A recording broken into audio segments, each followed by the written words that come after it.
नमस्कार विद्यार्थी मित्रांनो, पार्थ कॉम्पिटिटिव्ह फोरमच्या ऑनलाईन फ्री लर्निंग एज्युकेशन मध्ये मी तुमच्या या ठिकाणी स्वागत करत आहोत। आणि अद्यापही तुम्ही जर या चॅनलला नवीन असाल तर कृपया करून आपण या चॅनलला सबस्क्राइब करा आणि अद्यावत नोट्स आणि अद्यावत माहिती करता आपण आमच्या सोबत जोडून राहू शकता। ओके, सगळ्यांचं या ठिकाणी वेलकम, स्वागत। बघा विद्यार्थी मित्रांनो, आपण रेकॉर्डेड लेक्चर घेण्याचा उद्देश असा आहे की आजी माझी बरेच महाराष्ट्रातील विद्यार्थी जुळलेले आहेत आणि त्यांनी सांगितलं की सर कंटिन्यूपणे हे लेक्चर तुम्ही चालू ठेवा की आम्हाला बराचसा याचा येणाऱ्या एक्झाम करता म्हणजे राज्यसेवा कंबाईन आणि इतर तलाठी वगैरे काही एक्झाम आहेत त्याला उपयोगी होणार आहे।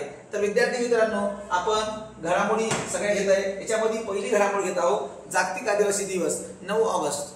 जागतिक आदिवासी दिवस हा 9 ऑगस्ट आहे आणि तुम्हाला माहित आहे याचा उद्देश काय आहे? आदिवासी लोकांच्या संस्कृती, परंपरा, भाषा, लिपी यांचा जतन व जपणूक करण्याकरिता आपण जागतिक आदिवासी दिवस साजरा करत आहोत। तुम्हाला माहित आहे जे काही आदिवासी समुदायाला भेडसावणाऱ्या भूमी हक्क, शिक्षण, आरोग्य आणि सांस्कृतिक संरक्षण यावर लक्ष करणं आहे।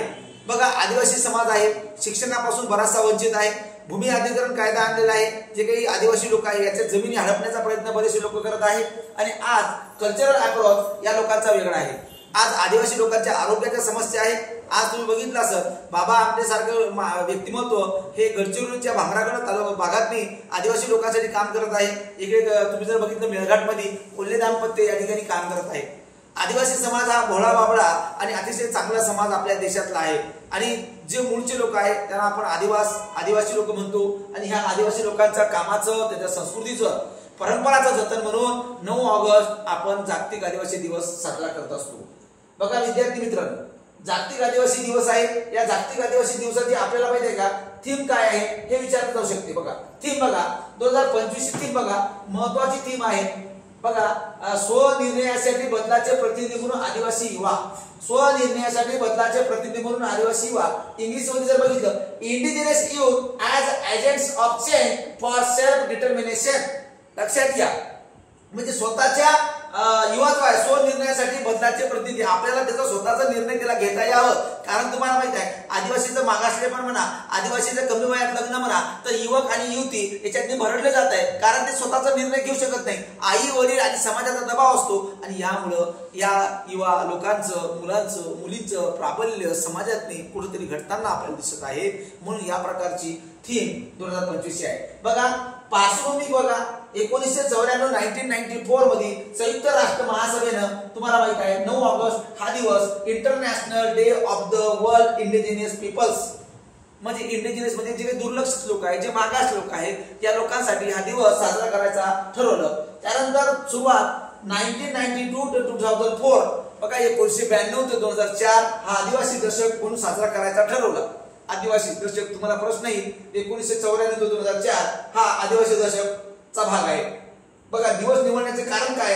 1982 साली बघा 1982 साली काय झालं, संयुक्त राष्ट्रसंघाच्या आदिवासी लोकांच्या हक्कावरील कार्यसमितीची पहिली बैठक झाली।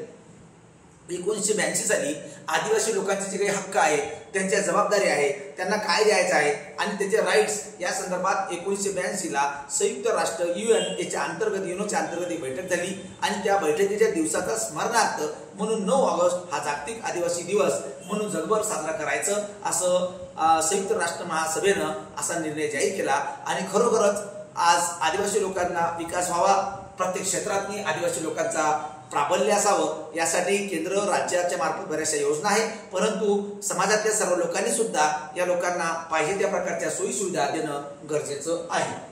तर विद्यार्थी मित्रांनो, जागतिक आदिवासी दिवस याच्यावर आपल्याला फक्त थीम आणि त्याचं दशक हे महत्वाचं आहे। याच्यावर तुम्हाला जर प्रश्न विचारलं तर आदिवासी लोकांचं दशक महत्वाचं आहे की आदिवासी दशक कोणतं आहे, तर हे महत्वाचा प्रश्न तुम्हाला याच्यावर विचारू जाऊ शकते किंवा मग 2025 ची थीम काय आहे याच्यावर प्रश्न विचारला जाऊ शकते किंवा मग आदिवासी दिवस कुठला जागतिक, तर 9 ऑगस्ट।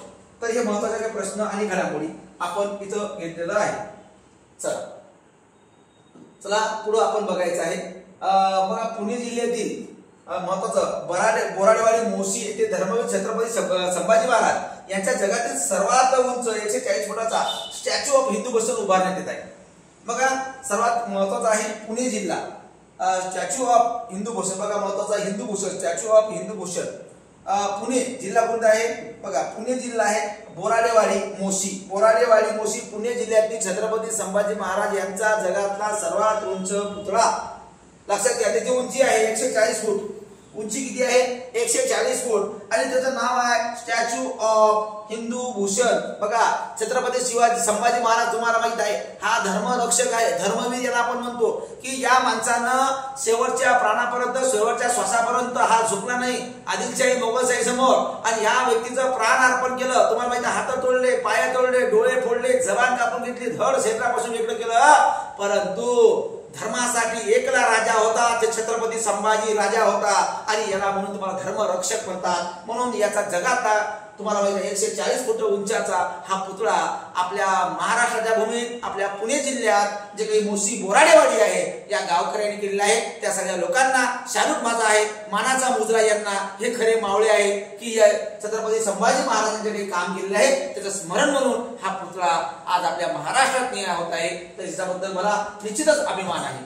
तर विद्यार्थी मित्रांनो आपल्याला विचारलं जाऊ शकते छत्रपती संभाजी राजाचा सर्वात उंच पुतळा स्टॅच्यू ऑफ हिंदुस्तान त्याचं नाव काय स्टॅच्यू ऑफ हिंदू भूषण किती फूट उंचीचा आहे तर 140 फुटाचा। तर या प्रकारचा हा महत्त्वाचा मुद्दा आपला इथं क्लिअर होईल। ओके चला स्टॅच्यू ऑफ हिंदू भूषण बद्दल थोडक्यात आपण माहिती घ्यायची आहे की या पुतळ्याविषयी संकल्पना आणि त्याच्या तयारीविषयी संपूर्ण माहिती आपल्याला घ्यायची आहे। बघा पुणे जिल्ह्यातील हा पुतळा आपल्याला काय काय प्रेरणा देतो।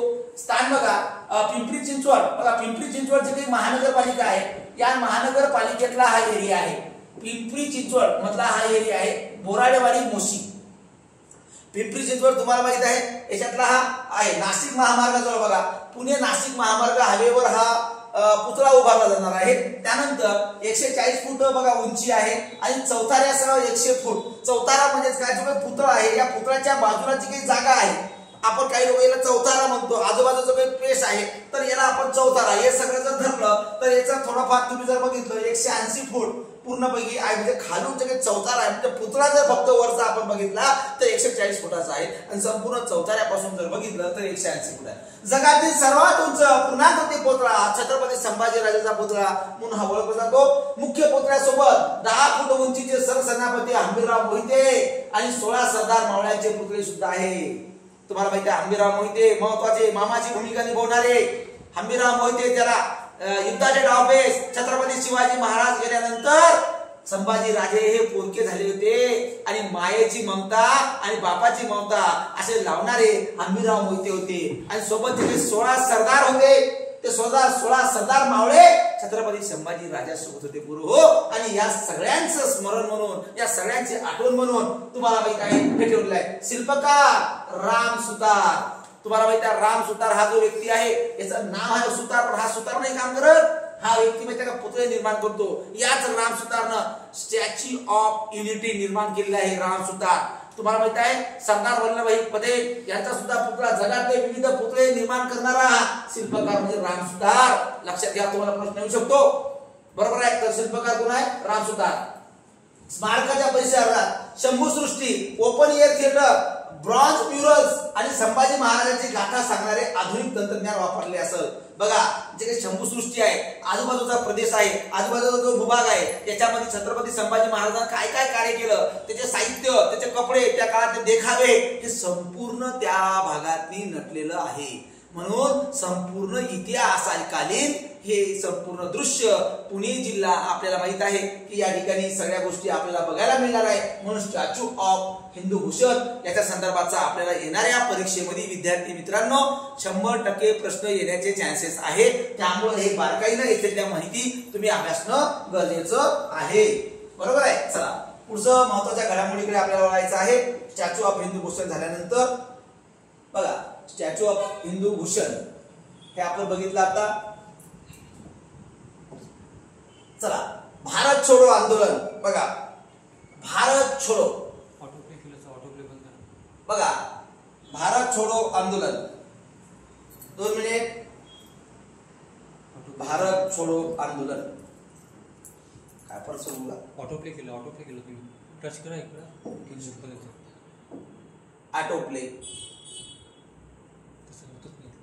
मागे थँक्यू पीपीटी को मागे भाव काय 1 मिनिट 2 मिनिट जरा थोडस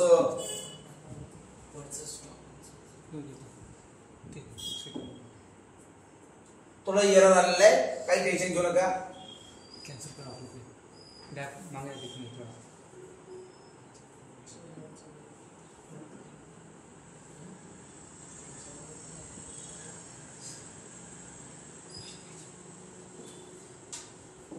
बघा आपण आदिवासी घेतलं होतं, त्यानंतर बघा आपण छत्रपती संभाजी महाराजांचं स्टॅच्यू ऑफ हिंदू भूषण घेतलं होतं. बघा बरोबर भारत छोडो आंदोलन दिन, भारत छोडो आंदोलन दिनाबद्दल आपल्याला माहिती घ्यायची आहे. बघा 9 ऑगस्ट हा दिवस भारत छोडो चळवळीतला दिन म्हणून आपण अभ्यासला आहे. बघा महात्मा गांधी यांनी विविध चळवळी केल्या. महात्मा गांधी यांनी असहकार चळवळ राबवली.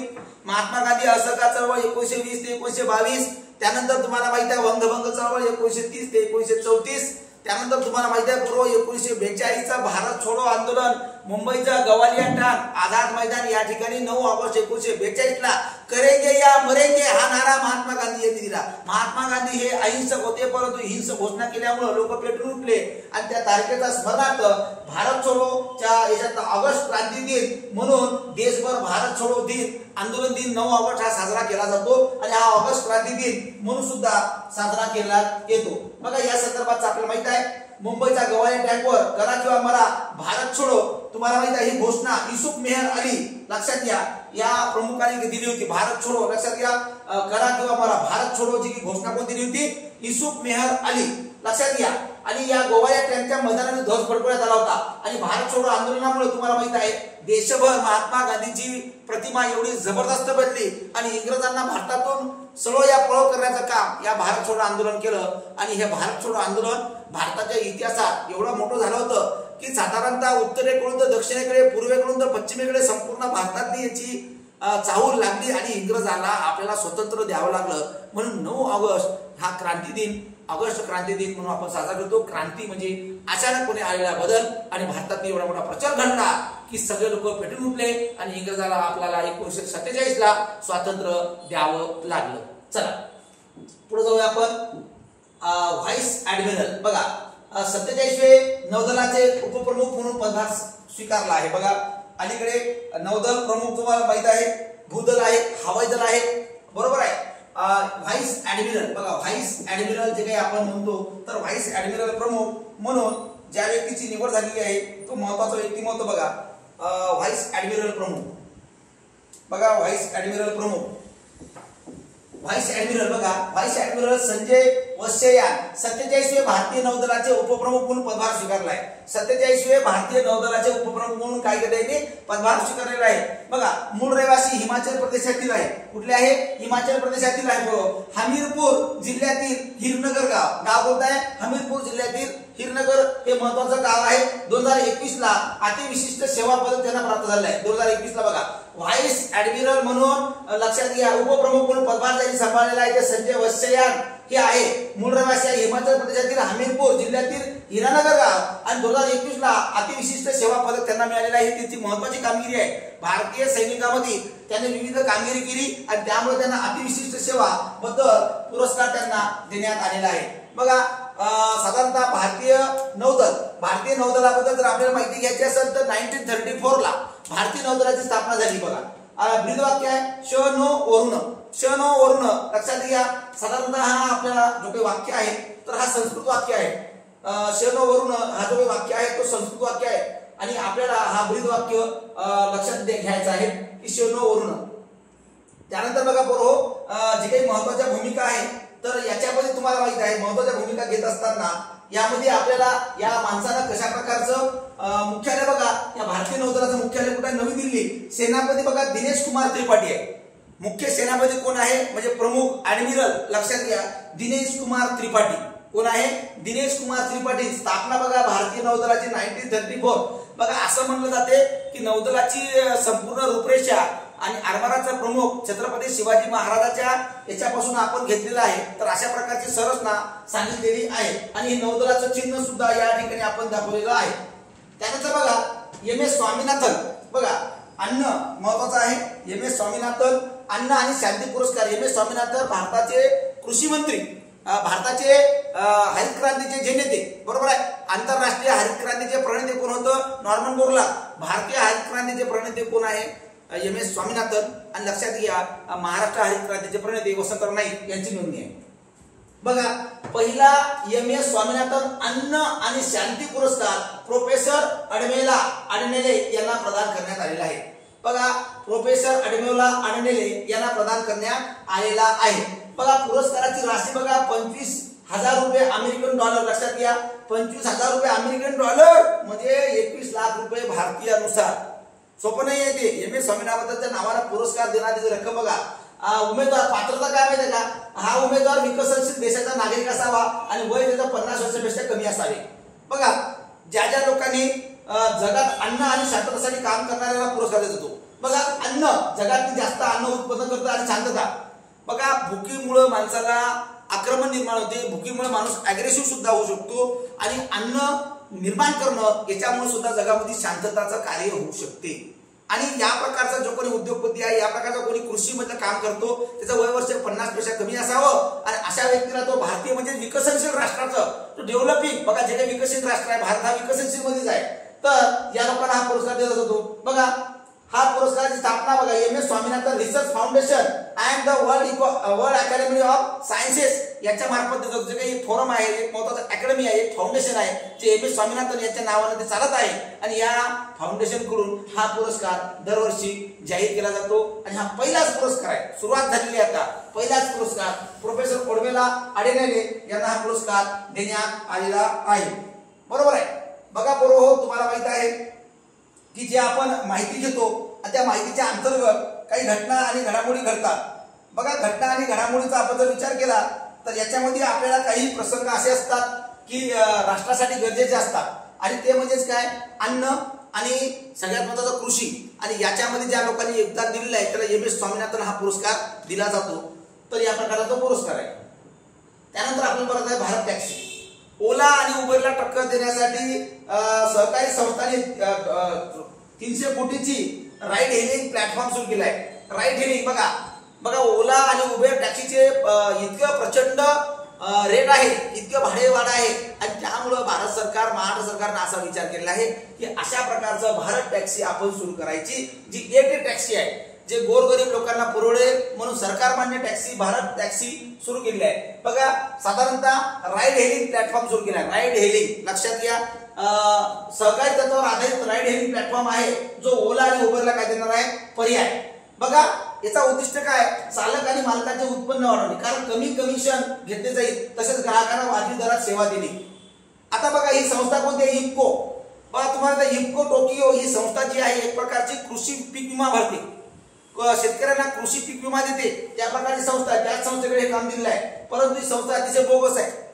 बघा कारण शेतकऱ्यांच्या कित्येक लोकांनी विमा भरून घेते किंवा भरून देत नाही किंवा त्यांना पैसा देत नाही. या कंपनीचे कार्य कित्येक वेळा लोकांनी फेडण्याचा प्रयत्न केला शेतकरी संघटनेचे आंदोलकांनी, पण तरी सरकारवर जो विश्वास नाही याचा आहे काय मला कळत नाही की सरकारचा हात बरबडलेला आहे काही सांगता येत नाही. पुढे बघा GCMMF आणि NSDC, बघा NCDC हे सगळ्या महत्वाच्या एकत्र संस्था एकत्र करून या तिन्ही संस्थांचं काम हे करताय भारत टॅक्सी यांनी निर्माण केलेलं आहे.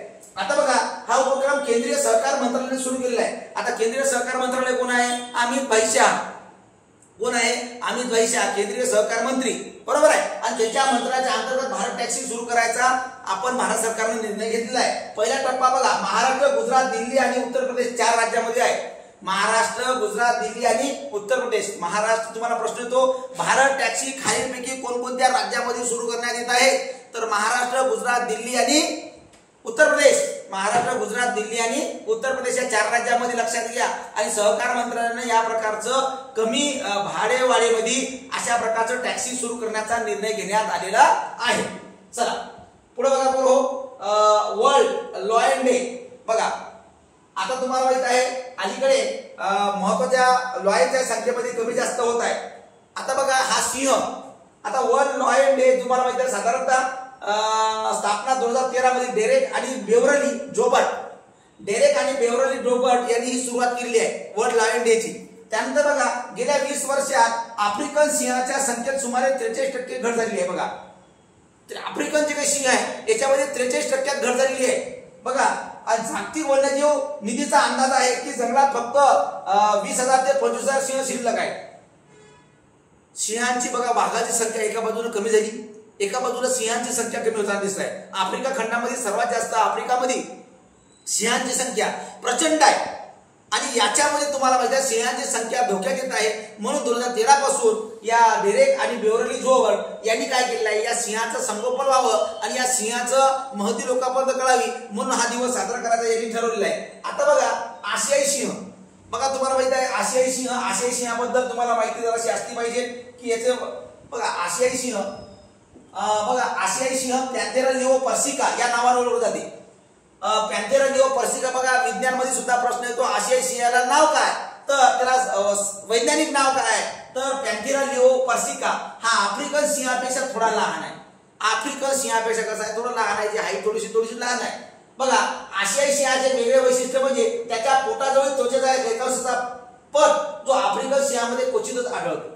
बघा थोडासा पट्टा आहे तो वेगळ्या प्रकारचा आहे, आपल्याला तर काही कधी एवढं आपण बारकाईने पाहिलेलं नाही आहे. आपण पाहिलं सिंह किंवा वाघ तर पार आपण घाबरून जातो, बरोबर आहे.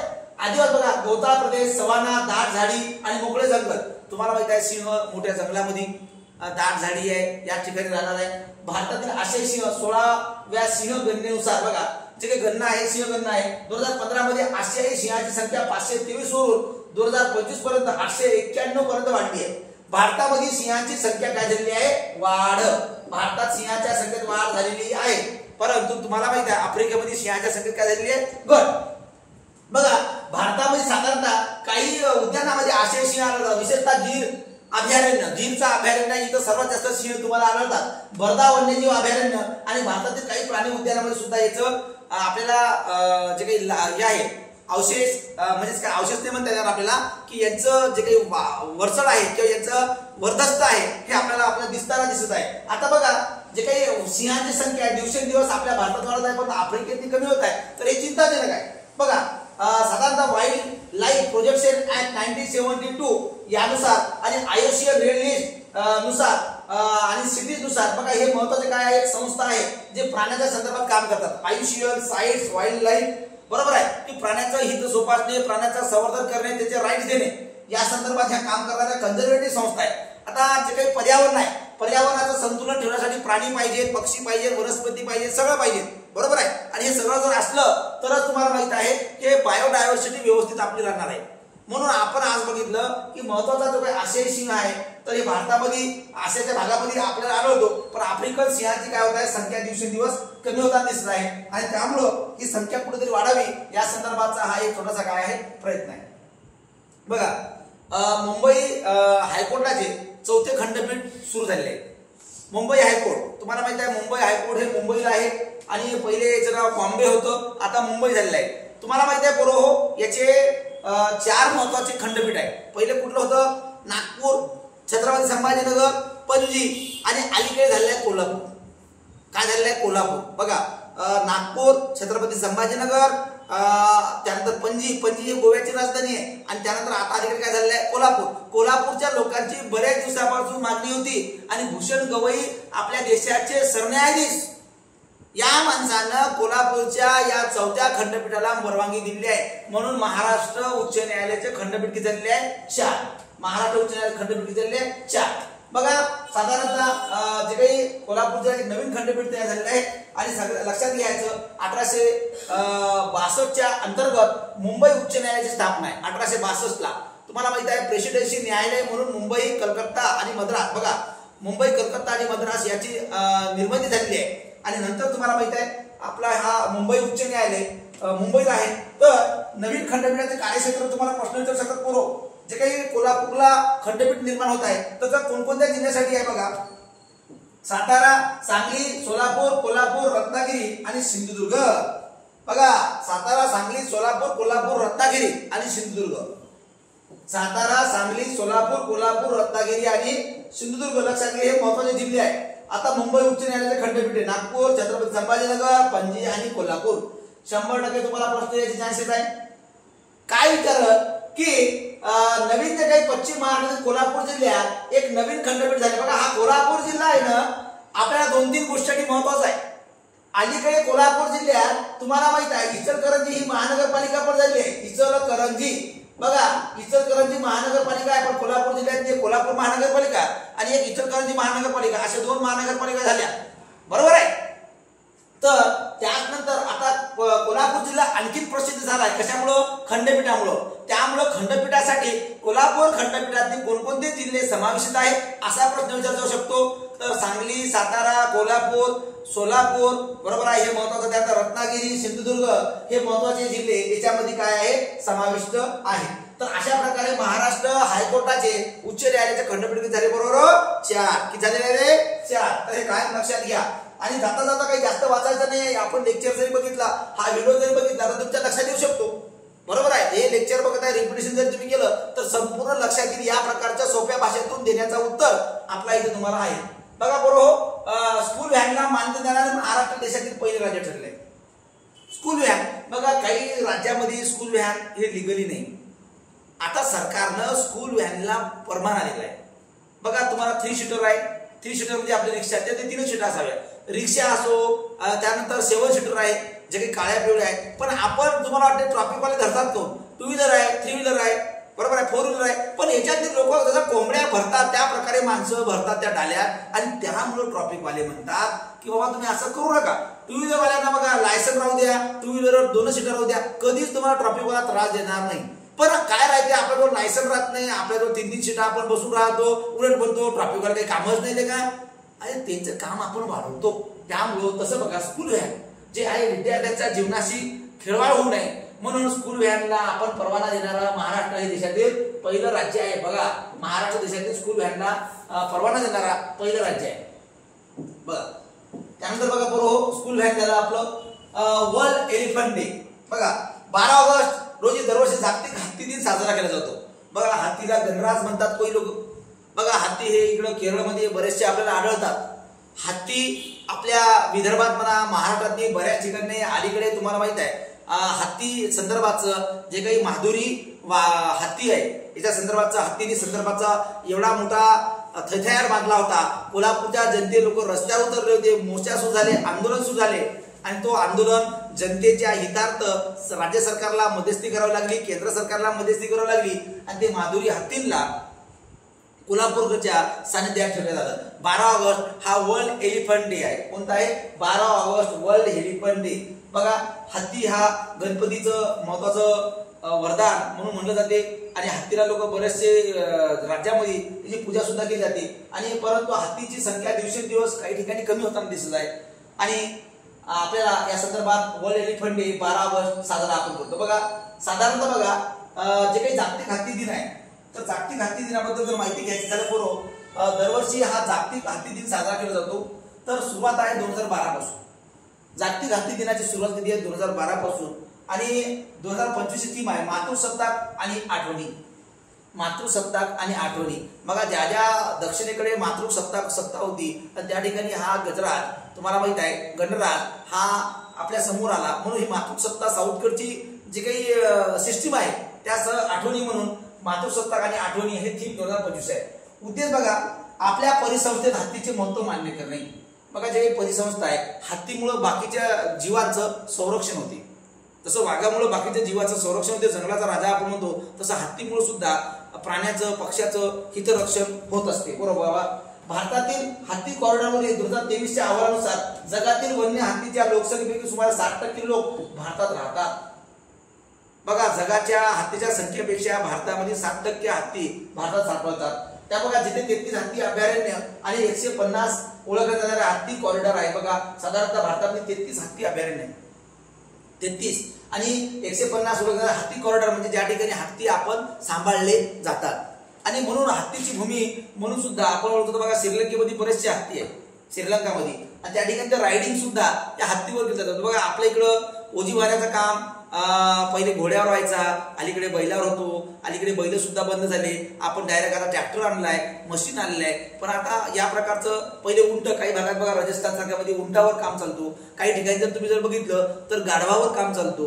बरोबर आहे ना. तर या प्रकारचं ओझी वाहून नेण्याचं काम सगळीकडे चालतात. तर 12 ऑगस्ट 2025 तामिळनाडूतील कोइंबतूर येथे केंद्र सरकारकडून जागतिक हत्ती दिन कार्यक्रम आयोजित केला जात आहे. बघा कोइंबतूर तामिळनाडूमध्ये बरेचसे हत्ती आहे. तुम्हाला माहिती आहे तामिळनाडूमध्ये बरेचसे हत्ती आहेत आणि कोइंबतूर या ठिकाणी केंद्र सरकारतर्फे 12 ऑगस्ट हा दिवस साजरा करण्यात आला. बघा बरोबर फक्त काही लक्षात नाही घ्यायचं हत्तीची भूमी सर्वात जागे 60% लोकसंख्या हत्तीची भारतात आहे आणि सर्वात जास्त तुम्हाला माहिती आहे उत्तरेकडे दक्षिणेकडे आहे. जसं की तुम्ही जर बघितलं कर्नाटक आहे तामिळनाडू आहे केरळ आहे आणि केरळमध्ये तर सर्वात जास्त आणि तामिळनाडूमध्ये आणि तुम्हाला माहिती आहे तामिळनाडूच्या कोइंबतूर इथं 12 ऑगस्ट हा दिवस हत्ती दिनचा कार्यक्रम केंद्र सरकारमार्फत साजरा करण्यात आला आणि 12 ऑगस्ट हा दिवस 2012 पासून साजरा होत आहे जागतिक हत्ती दिवस म्हणून लक्षात घ्यायचं. त्यानंतर बघा या हत्तीबद्दल याचा अधिवास आणि हा सगळ्या जंगली प्राण्याचा काय करतो, संरक्षण करण्याचं काम हत्ती करतो. पुढे बघा माजी IAS अधिकारी तुम्हाला माहित आहे यस राधा चव्हाण माजी IAS अधिकारी आहे. मिशन कर्मयोगी सुधारणा अंतर्गत बघा आदिल जेनुलभाई यांच्या जागी क्षमता बांधणी आयोगाचे अध्यक्ष त्यांनी स्वीकारले आहे. क्षमता बांधणी आयोगाचे अध्यक्ष बघा नवीन झालेले आहे यस राधा चव्हाण.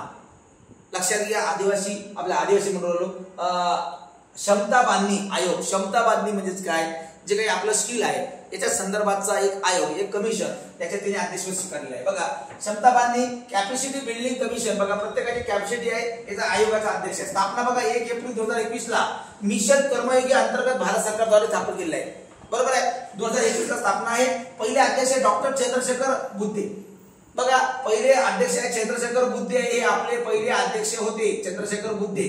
पुढे बघा संरचना बघा 3 सदस्य आणि 1 सचिवालय असे 4 लोक, एक अध्यक्ष आणि इतर 4 अशा प्रकारचं संरचना आहे. तुम्हाला विचारला जाईल प्रश्न कॅपॅसिटी बिल्डिंग कमिशनच्या अध्यक्ष कोण झालेले आहेत तर यस राधा चव्हाण माजी IAS अधिकारी म्हणजे इंडियन ऍडमिनिस्ट्रेटिव्ह सर्व्हिस म्हणजे कलेक्टरच्या लेवलचे अधिकारी ते आहेत आणि आता ते काय करत आहेत कॅपॅसिटी बिल्डिंग कमिशनचे ते अध्यक्षपद त्यांनी स्वीकारलेलं आहे. बघा उद्देश काय आहे, नागरी सेवेला आधुनिक नागरिक केंद्रीय प्रभावी बनवणे. जे काही नागरी सेवा आहे बघा सिव्हिल सर्व्हिसेस हे पद कशासाठी आहे, जनतेसाठी. सिव्हिल सर्व्हिसेसचं काम काय, जनतेचं आहे. कलेक्टर असो, IAS असो, IPS असो, तलाठी असो, ग्रामसेवक असो, शिक्षक असो, प्रत्येक लोक नायब तहसीलदार असो, याचं काम काय हो, लोकांसाठी पद आहे, आपल्या स्वतःसाठी आहे का. परंतु अलीकडे हे विसर पडलेला आहे. लोकांना असं वाटते आपण पद मिळवलं, आपण खुर्ची मिळवली की लोकांच्या डोक्यात हवा जाते आर पार. लोकांना असं वाटतं मी राजाच झालो. अरे हे जनतेचं पद आहे, हे लोकांसाठी काम करायचं आहे. म्हणून या प्रकारचं प्रशासनामध्ये सुधारणा आणण्यासाठी हे पद आहे. मुख्य कामे प्रशिक्षण योजना, संस्थेचे प्रमाणपत्रीकरण, ई-लर्निंग, विविध उपक्रम. बघा प्रत्येक कर्मचाऱ्याला प्रशिक्षण देणं, ई-लर्निंग बरोबर आहे आणि कामामध्ये ट्रान्सपरन्सी आणण्याचं काम आणि प्रत्येकानं कॅपॅसिटीच्या पुढे जाऊन काम केलं पाहिजे, पण लोक करत नाहीये. म्हणून या प्रकारचे हे आयोग आहे. कॅपॅसिटी कमिशन म्हणजे क्षमतावर आपण बांधणी न ठेवता जे काही आपल्याला आखलेलं आहे. समजा पोलीस स्टेशनला काय काम दिलंय तर पोलीस स्टेशनचं काम गुन्हेगाराला पकडणे, त्यांना सोडणे एवढंच नाही तर समाजामध्ये शांतता कशी प्रस्थापित होईल आणि गुन्हेगार निर्माणच होणार नाही यासाठी काम करणं. पण यांना काय वाटते काही काम नाही बाबा, आरोपी नाही, कोण नाही, काही क्राईम नाही आहे. तसं नाही. क्राईम झाल्यानंतर बघा न्यायपालिका म्हणते क्राईम वाढू नये, कलम कोणावर लागूच नाही, कारण आयुष्य कोणाचा बर्बाद होऊच नाही. तो क्राईम कसा रोखला जाईल, मग यासाठी शाळा कॉलेज याच्या मार्फत आपण जाऊन सुधारणा करणं सुद्धा आपले काम आहे. म्हणजे लिमिटच्या बाहेर आपण जेव्हा काम करतो ना तेव्हाच त्या क्षमता कॅपॅसिटीचं महत्व आहे. म्हणून याच्या आयोगाचे अध्यक्ष यस राधा चव्हाण यांची नियुक्ती अलीकडे झालेली आपल्याला दिसते. यस राधा चव्हाण. त्यानंतर बघा भारतातील पहिले स्मार्ट इंटेलिजंट विलेज बघा माड नागपूर जिल्ह्यातील सतनावरी गावाची भारतातील पहिले स्मार्ट इंटेलिजंट विलेज म्हणून निवड झालेली आहे. बघा हे गाव जे आहे अतिशय अत्याधुनिक तंत्रज्ञानाचा वापर केलेला आहे आणि या गावात आपण अत्याधुनिक तंत्रज्ञानाचा वापर करून बघा महात्मा गांधींनी सांगितलं होतं खेड्याकडे चला. आता खेड्यातील लोक कुठे राहिले, शहराकडे. काऊन राहिले रे, सर्वात जास्त आहे शिक्षण आणि दुसरा आहे रोजगार. अबे खेड्यातली लोक जिल्हा परिषद आहे, जिल्हा परिषदले बघा बंद पडून राहिल्या आणि खेड्यातले लोक ऑटो म्हणून रिक्षा म्हणून लोक शहरात पोराले पाठवून राहिले. काऊन पाठवत आहे की शिक्षण ही काळाची गरज आहे. त्यानंतर बघा दुसरं म्हणजे रोजगार. गावाखेड्यातली 12 महिने काम लागत नाही. म्हणून लक्षात घ्या ग्रामीण भागात आपल्याला स्मार्ट बनवायचे आहे. तसं स्मार्ट सिटी बनवलं तसंच आपल्याला स्मार्ट शहरं बनवायचे आहे, तसेच स्मार्ट गावं बनवायचे आहे. म्हणून स्मार्ट विलेज तुम्हाला माहित आहे सतनावरी नागपूर जिल्ह्यातील स्मार्ट विलेज आहे सतनावरी आणि या गावातली अत्याधुनिक तंत्रज्ञान आपल्याला आणायचं आहे. तुम्हाला प्रश्न येईल भारतातील स्मार्ट विलेज मोहीम कोणत्या राज्यात आहे. महाराष्ट्र, जिल्हा नागपूर, गाव सतनावरी. गाव कुठलं, सतनावरी. बघा पुढे बघा वंदे भारत एक्सप्रेस. बघा वंदे भारत एक्सप्रेस बघा आता चेहरा मोहरा बदलत आहे. बघा पहिले गाड्या आपल्या कशा होत्या, दगडी कोळसा होत्या. नंतर आपल्या गाड्या कशा सुरू झाल्या, विद्युतवर सुरू झाल्या. बरोबर आहे. बघा पहिले प्रश्न कसे यायचे रेल्वेवर, पहिला रेल्वेचा 3 इंजिनचे नाव कोणतं, बरोबर आहे, सिंध, साहिबा, सुलतान, या प्रकारचं. ते किती किलोमीटर धावली. आता तुम्हाला विचारतात नॅरो गेज, ब्रॉड गेज आणि मीटर गेज. आता त्याच्या पुढं वंदे भारतची शुभारंभ कुठून झाली, महाराष्ट्रातील सर्वात जास्त, भारतातून सर्वात लांब पल्ल्याचं वंदे भारत ट्रेन कुठून कुठपर्यंत, तर नागपूर ते पुणे सर्वात लांबीचा वंदे भारतचा मार्ग आहे आणि हे विदर्भासाठी अतिशय पर्वणी आहे. बरोबर आहे, ही अतिशय चांगली गोष्ट आहे. तर बघा नागपूर ते पुणे भारतातील सर्वात लांब वंदे भारत, बघा ही ट्रेन अतिशय वातानुकूलित आहे, पूर्ण अतिशय चांगली आहे, क्लीन आहे आणि जबरदस्त इलेक्ट्रिक चा फायदा घेऊन लोकांचा प्रवास अतिशय सुसाट करण्यासाठी ही सुसाट वंदे भारत एक्सप्रेस आलेली आहे. आणि अशा प्रकारचा प्रगतीकडे भारत चालला आहे. परंतु काही का होईना विदर्भातून ही रेल्वेचा शुभारंभ आहे, तर विदर्भासाठी निश्चितच हे पाहिल्याचं आहे वंदे भारत. चला वंदे भारत अजनी नागपूर ते पुणे मार्ग बघा, अजनी नागपूर ते पुणे बघा सर्वात लांब रेल्वे आहे, सर्वात लांब बघा, सर्वात लांब वंदे भारत, भारतातील सर्वात लांब वंदे भारत 12वी वंदे भारत रेल्वे आहे महाराष्ट्रात. किती आहे रे बरोबर, 12वी. बघा काय लक्षात घ्यायचा, 12वी रेल्वे आहे वंदे भारतची. त्यानंतर बघा अंतर 881 किलोमीटर, प्रवासाला 12 तास लागतील. बघा 12 घंट्यात पुणे चालला फक्त, विशेष नाही. पण जायचं तुझ्या दिवशी वापस यायचं, काय रे वडापाव खायला चालला का तू, बरोबर आहे, तो लक्षात घ्या. सरासरी वेग 73 किलोमीटर पर तास, कमाल वेग बघा, कमाल म्हणजे जास्तीत जास्त 130 किलोमीटर पर तास, बरोबर आहे. त्यानंतर बघा प्रवास क्षमता 8 कोच 8 डबे, लक्षात घ्या एका वेळी 590 प्रवासी बसू शकते. हे काय लोकल आहे का, घुसुदेर बा सणाच्या डब्यात बसतो, इकडे बसतो, तिथं लटवतो, वर झोपतो, बरोबर आहे. लोकल मध्ये आहे ते का, पण इथं नाही आहे. इथं तुम्हाला सगळ्या गोष्टी रिझर्व करून, सगळ्या बुकिंग करून सगळ्या गोष्टी टाकणार आहे. त्यानंतर बघा एकूण थांबे, बघा एकूण थांबे किती आहे 10. बघा तुम्हाला जात असेल वर्धा, वर्ध्यात नाही गेलं तर अमरावती लोक बडनेरा, अमरावती नाही आहे पण बडनेरा स्टेशन आहे बघा, विदर्भातले बघा वर्धा, बडनेरा, अकोला, शेगाव, गजानन महाराज जात असेल तर गजानन महाराज, बरोबर आहे. परंतु धामण जाऊन बसता येणार नाही. वर्ध्यावरून भुसावळ बघा, खेडीचा जिल्हा जळगाव, भुसावळ लक्षात घ्या, मोठं जंक्शन आहे भुसावळचं.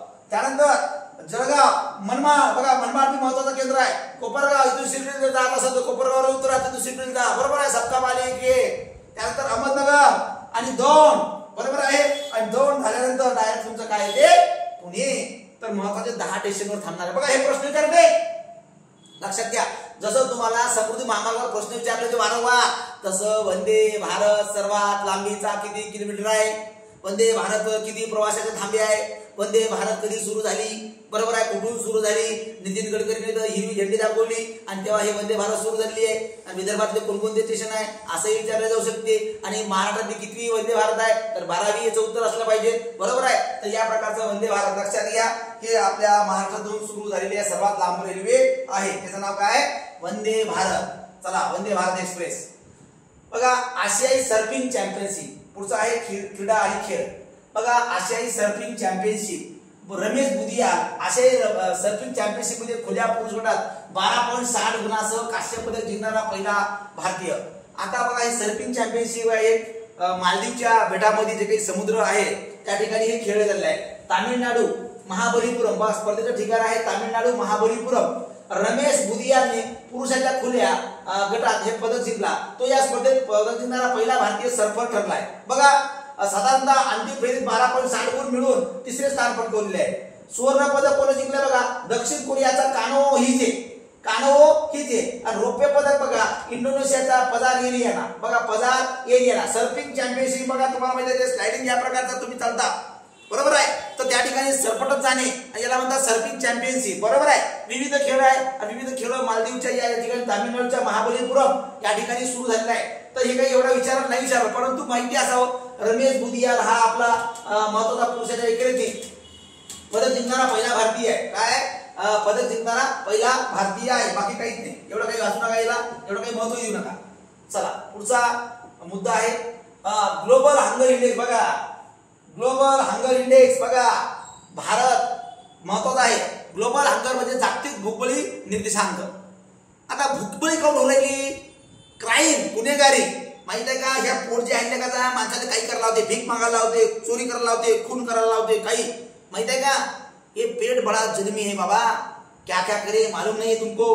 आपला पोट आपल्याला माहित आहे का खोटं बोलायला लावते, आपला पोट चोरी करायला लावते. म्हणून गुन्हेगारी, निरक्षरता, बेरोजगारी हे ग्लोबल हंगर इंडेक्सचे आहे. आणि सर्वात महत्वाचं माहिती आहे का, फुकटचं खाणं, लग्न, कार्यक्रम, संस्कृती. बघा लोक बफेमध्ये एवढे घेते ताट आणि फेकून देते.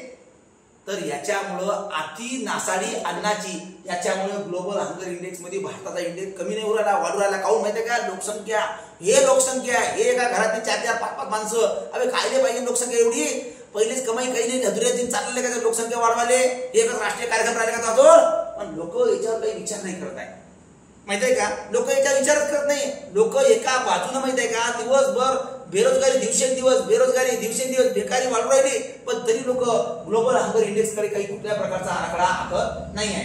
बघा बरोबर, ग्लोबल हंगर इंडेक्स जो काही आहे, तर याच्यामध्ये तुम्हाला आंतरराष्ट्रीय निर्देशांक जो भूक, कुपोषण व कुपोषित मुलांचे प्रमाण. आता कुपोषण काय नाही म्हणू, वजन आणि उंची. बघा उंची नाही वाढू राहिली, पोट आडवच वाढू राहिले कसा, याला काय म्हणते कुपोषित. म्हणजे वजन वाढत आहे पण उंची वाढत नाही. काही काही पोटाच्या उंचीच वाढू राहिली पण वजन नाही वाढू राहिलं, याला कुपोषित म्हणून. बरोबर आहे.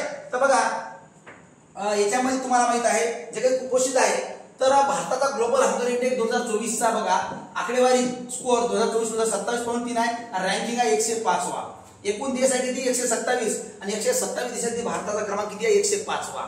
म्हणून तर म्हणते हंगरी इंडियन पुअर पीपल. कारण भारतीय लोक पाहणे 105वा 127 याच्यात आहे. तुम्हाला माहित आहे का, भारतातले भिकारी, भारतातले किती लोक खादाड आहे. लग्नात जा एकमेकाच्या उरावर पडते, लग्न फक्त टाइमवर लागून होते, तेव्हा दिसते की खरंच नाही का की देवा धर्माच्या नावावर लोक आजही खाऊ राहिले का, भूकबळी आहे.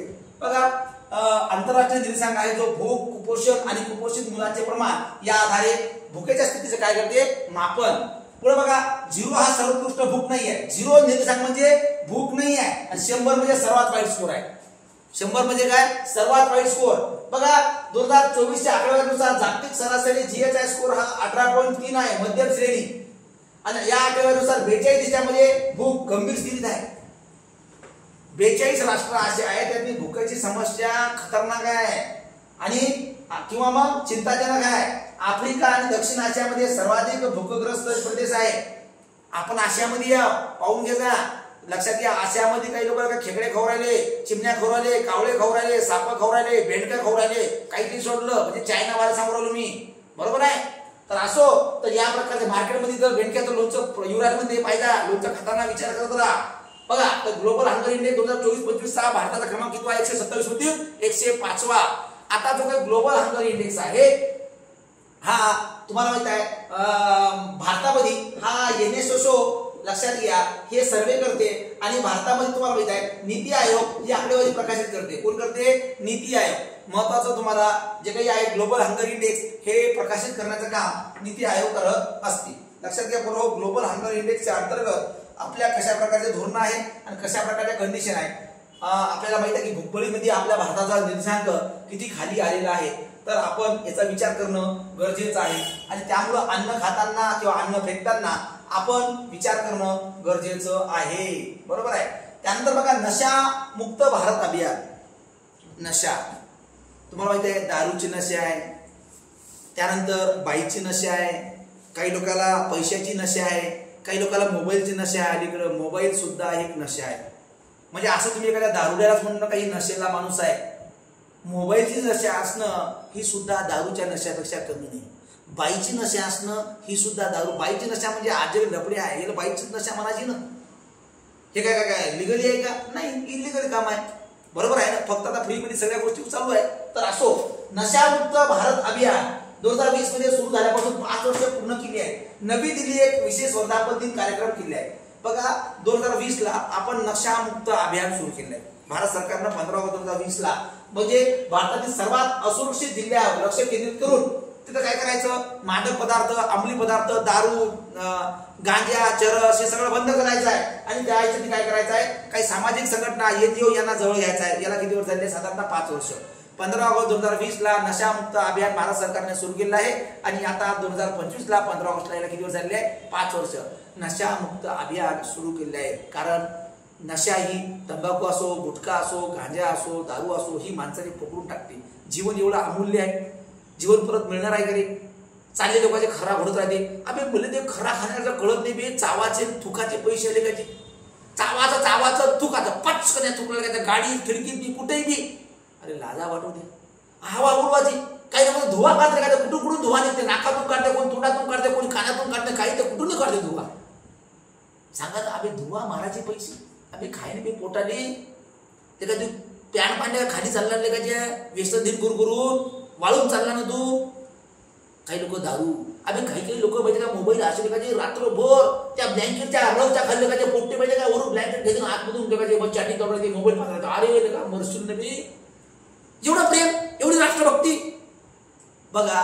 तर या प्रकारचे विविध गोष्टीवर सामाजिक संघटना आणि संस्था यासाठी कार्य करत आहे. म्हणून फक्त नशामुक्त अभियान भारत सरकार राखून चाललं आहे. जे काही जिल्हे आहेत त्या जिल्ह्यामध्ये आपल्याला काम करायचं आहे. त्याला काय करायचं आहे? प्रतिबंध आणायचं आहे. म्हणून नशामुक्त अभियान. त्यानंतर ऑपरेशन सिंदूर मधील सशस्त्र दलातील वीरांना शौर्य पुरस्कार जाहीर आहे. मग ऑपरेशन सिंदूर जे काही आपण पाकिस्तानमध्ये जाऊन दहशतवादी लोकांचा खात्मा केला आणि सॅल्यूट आहे भारतीय सैनिकांना, त्यांनी ही कामगिरी उंचावली. बघा बरोबर. ऑपरेशन सिंदूर मधील सशस्त्र दलातील वीरांना शौर्य पुरस्कार म्हणजेच काय? त्यांनी जे काही कामगिरी केली आहे त्या कामगिरीबद्दल उत्कृष्ट बाबीसाठी त्यांना हा पुरस्कार देण्यात आलेला आहे. बघा, उत्तम युद्ध सेवा पदक व्हाईस ऍडमिरल तरुण सोबती यांना दिलेला आहे. व्हाईस ऍडमिरल तरुण सोबती नौदलचे उपप्रमुख आहे. उत्तम युद्ध सेवा पदक. त्यानंतर युद्ध सेवा पदक युद्ध काळात उल्लेखनीय सेवेसाठी 13 IFA लक्षात घ्या. IAAF लक्षात घ्या. लक्षात घ्या. AAF या लोकांना पुरस्कार देण्यात आलाय. पुरस्कार प्रदान करण्यात आलाय. वायुसेना पदक लक्षात घ्या. हवाई कारवायामध्ये आपापत ध्येयासाठी 26 अधिकाऱ्यांना हा पुरस्कार देण्यात आलाय. कारण जे काही विमान आहे हे लढाऊ विमान होते, यांनी उंच उडवली आणि यांनी लोकांनी सुद्धा काय केला? सपोर्ट केलाय. वीर चक्र असाधारण शौर्यासाठी ग्रुप कॅप्टन रणजित सिंग सिद्धू. बघा, Ranjit Singh Sidhu. Group captain Manish Arora. Squadron leader Sarthak Kumar. Flight lieutenant Arshvir Singh Thakur यांना शौर्य पुरस्कार प्राप्त आहे. बघा, महत्वाचं आहे. शौर्य पुरस्कार कोणाला प्राप्त आहे? बघा, ग्रुप कॅप्टन. बघा, वीर चक्र असाधारण शौर्यासाठी ग्रुप कॅप्टन रणजित सिंग सिद्धू आणि ग्रुप कॅप्टन मनीष अरोरा. त्यानंतर स्क्वाड्रन लीडर सार्थक कुमार आणि राईट लेफ्टनंट आर्सवीर सिंग ठाकूर यांना शौर्य पुरस्कार प्राप्त आहे. काय? शौर्य, वीर चक्र, शौर्य चक्र. त्यानंतर उत्तम योद्धा सेवा पदक, उत्तम सेवा पदक, वायुसेना पदक. बघा, सशस्त्र दलातील जे काही लोकांनी उल्लेखनीय कामगिरी केली आहे त्या लोकांना हा पुरस्कार देण्यात आलेला आहे, शौर्य पुरस्कार. बघा विद्यार्थी मित्रांनो, आजच्या करंट लेक्चरमध्ये आपण महत्त्वाच्या घडामोडी घेतलेल्या आहेत आणि ह्या सगळ्या घडामोडी तुम्हाला महत्त्वाच्या उपयोगी पडणार आहेत. आजचा आपला काही लेक्चर तुम्ही परत रिपिटेशन बघू शकता. त्याच्यात स्क्रीनशॉट काढा. याच्यातल्या महत्त्वाच्या न्यूज तुमच्या येणाऱ्या आगामी एक्झाम करिता उपयोगी पडणार आहे. आणि तुम्हाला जर याचा प्रिंट पाहिजे असेल तर पार्थ MPSC या टेलिग्राम चॅनलला तुम्ही जॉईन व्हा आणि तुम्हाला सगळ्या गोष्टीच्या प्रिंट कॉपी मिळतील. ओके, आज तुम्ही लेक्चरला आलात, याच्याबद्दल तुम्हाला काही गोष्टी जर डाऊट असतील तर तुम्ही मला माझ्या नंबरवर कॉल करू शकता 7972261404 किंवा मग मेसेज करू शकता. ओके, तर लेक्चर आवडल्यास तुम्ही चॅनलला लाईक करू शकता आणि पुढच्या लेक्चर तुम्हाला जर कळायचं असेल तर तुम्ही कंटिन्यू आपल्या चॅनल सोबत जुळून राहा. ओके, धन्यवाद. जय हिंद, जय महाराष्ट्र.